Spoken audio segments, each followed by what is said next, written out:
You are the huggiest union crowd I've ever hung around with. I've spent whole days with the Teamsters, not one hug. We want a country where human beings matter. We want a country where human beings are preeminent. So I want to say to you, you have to fight. With everything you have to fight, we will be with you. You have to fight, and you will win. Because in the end, what's right always does. Dear President Obama, greetings from the Minnesota nurses. Woo! And the nurses have always been the voice for our patients. But today, our voices are ready to roar. Woo!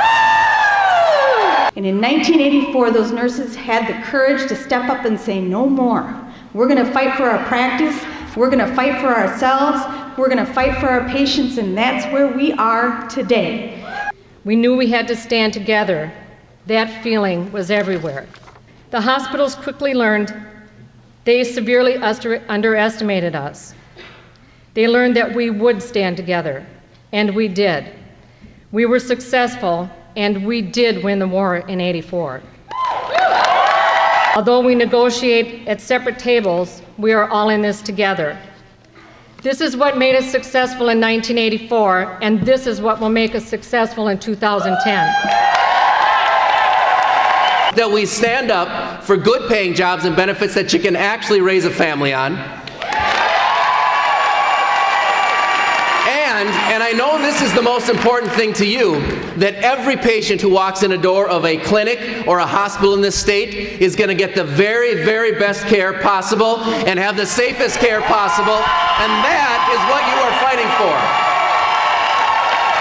They're going up for only money and profits, and we're about patient safety. Are we going to keep nurses at the bedside?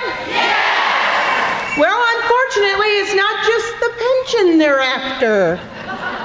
Our employer put across a proposal that has to do with nurses being more flexible, and part of this flexibility is a nurse is a nurse is a nurse. And so nurses are interchangeable. And because you're interchangeable, you should not only be able to flow within your hospital, but you should be able to flow to any other hospital within their system. And this puts patient safety at risk. We need to stand up today and let the employers know that we are not interchangeable and that these types of floating practices are not safe. If you look at their proposals, everything we walked for in 2001, they're taking away. They want to eliminate your longevity bonus, something we walked for. They want to eliminate the M&A health insurance. There will be no cap on your insurance. It's going to eliminate the cap on your mandatory low-need days. How many days can you afford not to get paid? And last but not least, it's going to eliminate the seniority language that I walked for in 1984 as a new grad. So ladies, gentlemen, let's get fired up. When I read the proposals, I was just appalled that they said nothing about patient care, nothing about patient safety.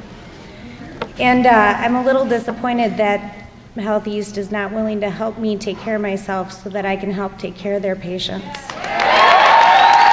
They want to change our layoff and rebid language. We cannot let that happen. And I want you to know that the best way for us to avoid a strike is to be willing to walk.